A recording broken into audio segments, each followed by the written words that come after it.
Parashat Tetzavé, en fait, d'après dans l'ordre de Parashat, c'est la vidéo numéro 3, il y a les Bigdei Kehuna. Bigdei Kehuna, bon, c'est quelque chose d'un peu étonnant, mais la Gemara, elle dit que le Bigdei Kehuna, ce qu'il a porté les habits, ça pardonnait les fautes.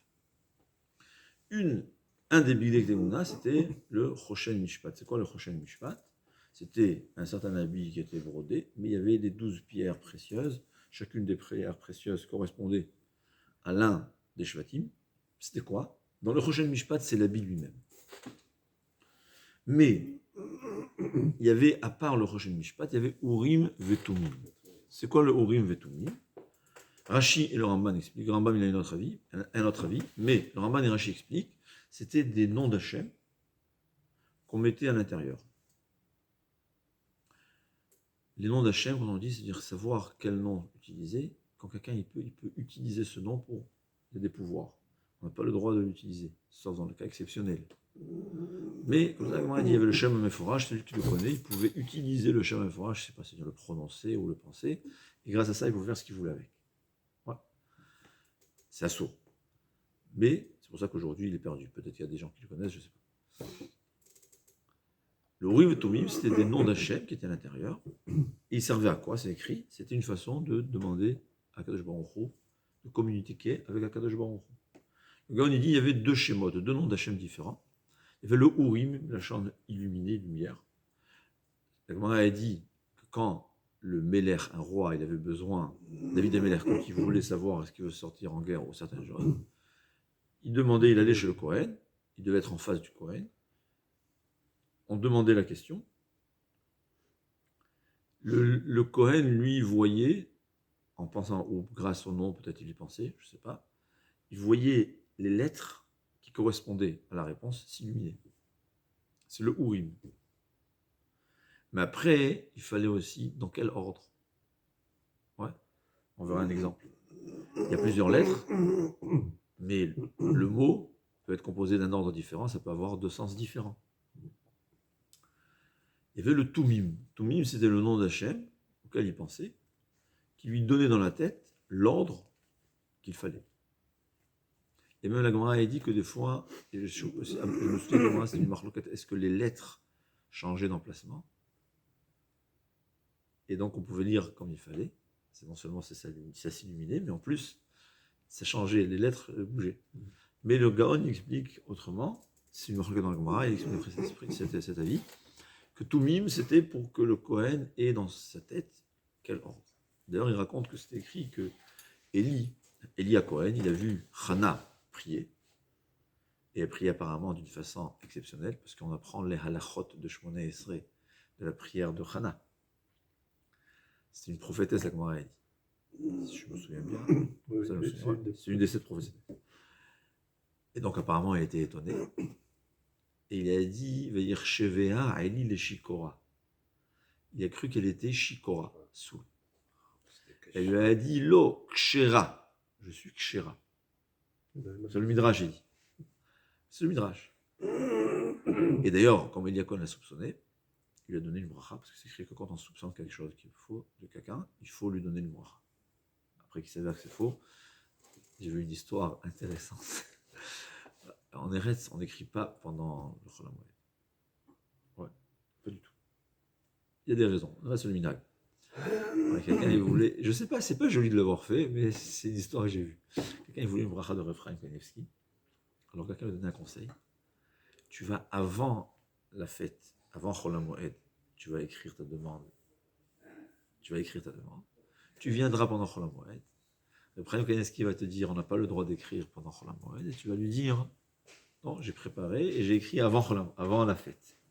Et comme il a soupçonné, tu auras la bracha. Et c'est ce qu'il a fait. Hein.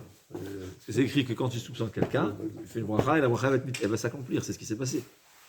Que Élie à Cohen l'avait dit, suite à son soupçon.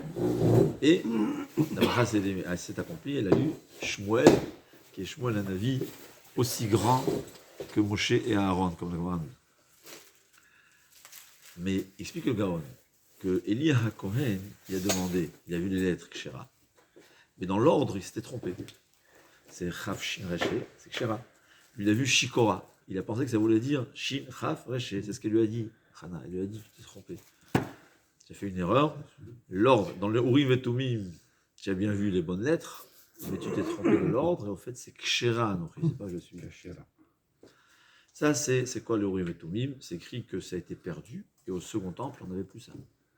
Il y avait lu le Urim et Tumim, c'était parmi les 5 choses qui manquaient dans le second temple, c'est seulement au premier temple. Mais ce que je veux rajouter, quelque chose d'intéressant, c'est écrit que le Bigdé Keuna, ça pardonnait les fautes.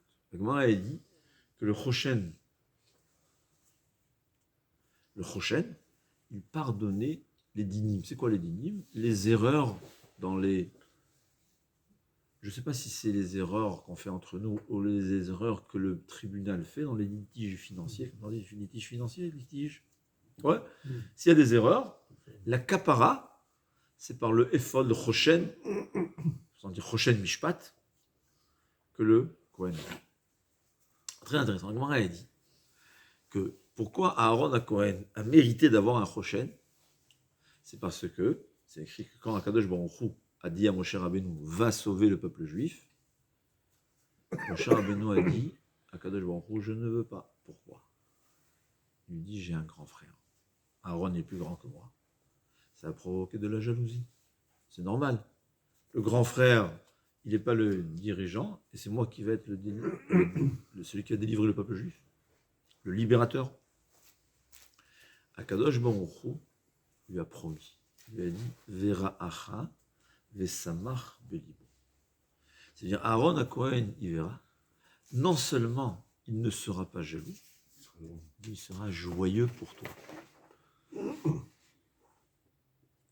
C'est écrit que grâce à cette midala, cette vertu de Aaron, il a mérité le prochain. Tout bien. Quand on était enfant, qu'est-ce que ça veut dire? C'est un bijou et c'est très joli. Et Aaron à Kohen, il a mérité ce bijou. Pourquoi? Parce qu'il avait un bon cœur. Donc on avait l'endroit du cœur. Hein, comme ça, on comprend. On va expliquer autrement. Une petite parenthèse. L'histoire elle est un peu plus longue, mais je ne veux pas, on n'a pas dans les limites du temps. C'est une fois Avshalom Shevadron, il a demandé à Reb Chatzkel Levinstein, il voulait remplacer le Mashgiach dans sa yeshiva. Avshalom Shevadron, c'est quelqu'un qui est un orateur exceptionnel. Et il est parti demander à Reb Chatzkel Levinstein, est-ce qu'il peut remplacer? Puisque le Mashgiach est parti en voyage, les Bachorim m'ont demandé que moi qui sais parler, je vais remplacer pour donner les cours de Moussar. Il lui a dit, sache, il y a un risque que quand le Mashgiach va revenir, c'est pas sûr que ça Aaron à Kohen, ouais, on est des êtres humains, il va entendre que tu as donné des cours et tu as eu du succès, ça risque de lui faire un peu mal au cœur. Et sache, dans la tradition des yeshivot en tout cas, le Mashiach ne viendra pas s'il y a un risque de vexer un juif. Si le moment du Mashiach, le Mashiach doit se dévoiler, et tout d'un coup on sait, je ne sais pas comment, que s'il vient, il y aura un juif qui sera vexé, et bien le Mashiach ne viendra pas. C'est ça. Moshe Rabbeinu, il dit, je ne peux pas être le libérateur. Je ne sais pas lui. Pourquoi? Je vais vexer mon frère. Tellement c'est grave de le vexer son ami. Des gens, ils s'imaginent. Chazonich disait, vexer quelqu'un, il faut se sauver comme du feu. Il y a quelqu'un, une fois, il est venu au Chazonich, il lui a dit, on m'a demandé de donner un cours, parce que c'est des cours très réussis. Chazonich lui a dit, tu as un problème, si tu as besoin d'argent. Il a dit, ah non, seulement les Shem Shamaï. Il lui a dit, sauve-toi. Vexer quelqu'un, c'est la plus grande averse. Pas besoin. Bien que si tu veux donner ton cours, il y aura beaucoup de juifs qui vont s'approcher à la Torah et tout. Si tu vexes quelqu'un, assourd. C'est mon cher Rabbeinu. Mais on parle maintenant de Aaron à Kohen. Aaron à Kohen, non seulement il n'était pas jaloux, mais il était content de la réussite de son concurrent. C'est le juif. Le juif, on sait une chose. La jalousie n'a pas lieu. Celui qui est croyant, dit le Messiah Técharim, il ne peut pas être jaloux, parce que dans la psychologie profonde, la jalousie provient du fait qu'on s'imagine que l'autre m'a pris ce que moi j'aurais dû avoir.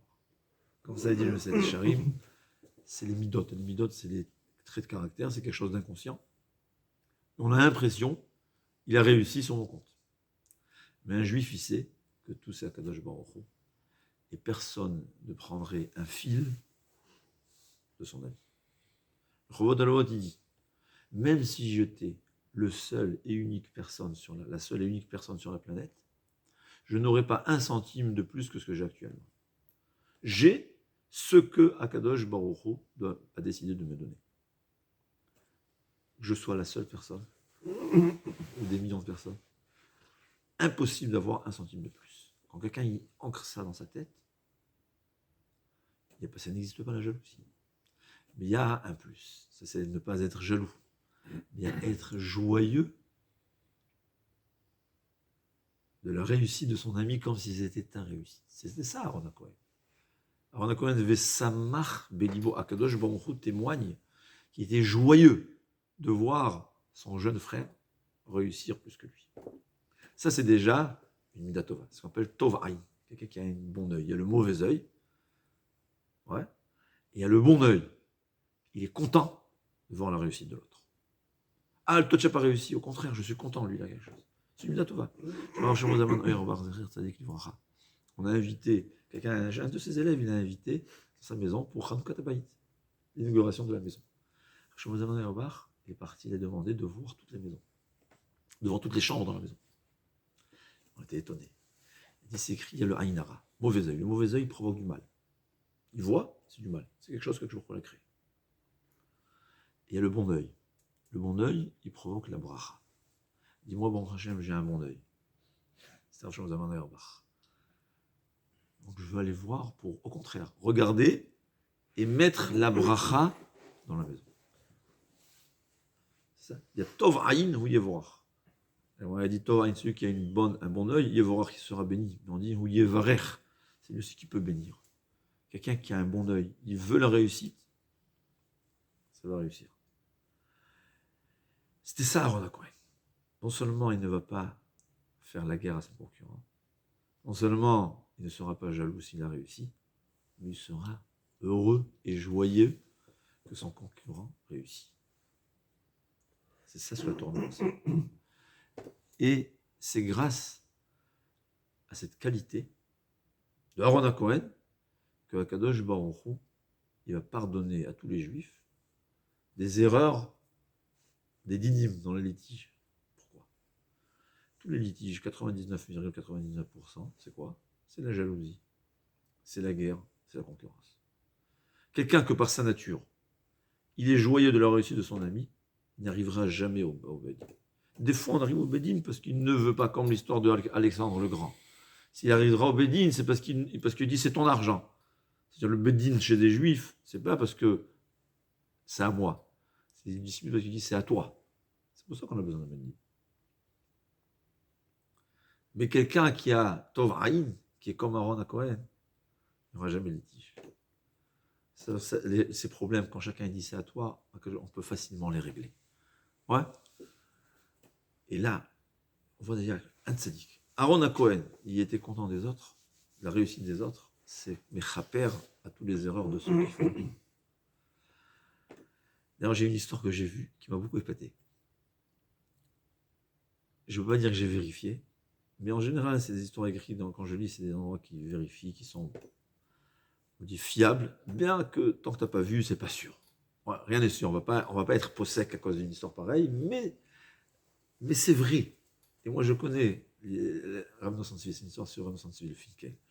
C'est l'histoire quoi? Il y a eu une grande école de commerce aux États-Unis, que les élèves devaient faire un stage chez des PDG d'entreprise. C'est quelques centaines, si je me rappelle mal l'histoire. Tous y reviennent, ils s'aperçoivent d'une chose.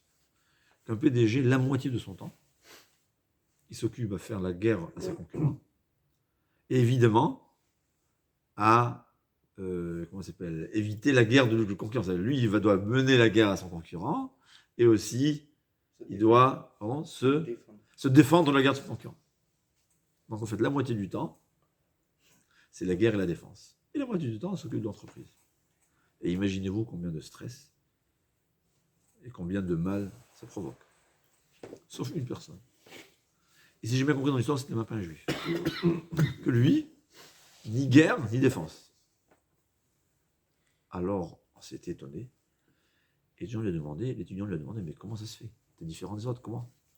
Il a dit, écoutez, moi, cette usine-là, je l'ai héritée de mon père. Et mon père, il m'a dit une chose, tu veux réussir dans la vie, c'est la guerre. Hein? Si sans guerre, j'ai discuté cette semaine à un ami, il me dit, ouais, tu es obligé, la guerre et la défense. On te fait la guerre et toi tu mènes la guerre, sinon tu ne réussis pas. Une fois, on était en Eretz, et on a demandé, on nous a fait amener à visiter la yeshiva de Mir.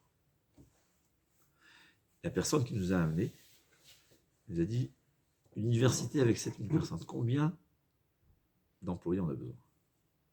Alors si j'ai bien compris, c'est plusieurs centaines, si ce n'est pas des milliers. Ouais.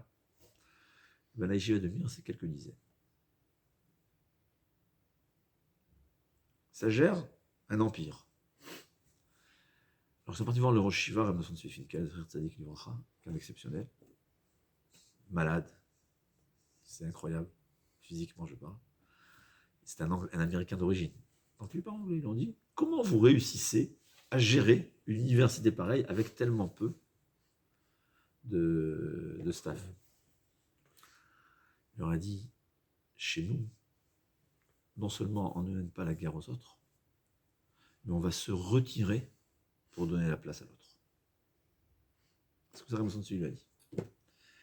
Et ce chef d'entreprise, je crois que c'était même pas un juif, ça l'a changé. Il a dit, dans ce cas-là, moi aussi je me conduis comme ça. Depuis, j'ai décidé que je gère mon entreprise, mais je ne m'occupe pas à faire la guerre aux autres et à me défendre des autres, s'ils veulent qu'ils gagnent. Et il dit, non seulement je suis calme, j'ai plus de stress, mais vous savez quoi? Je gagne aussi bien qu'avant. Ni un centime de plus, ni un centime de moins. C'est la règle générale. Tout a été décidé par un Kadosh Baruch. À quoi ça sert de faire la guerre? Il y a encore plein d'histoires comme ça, mais le temps est court.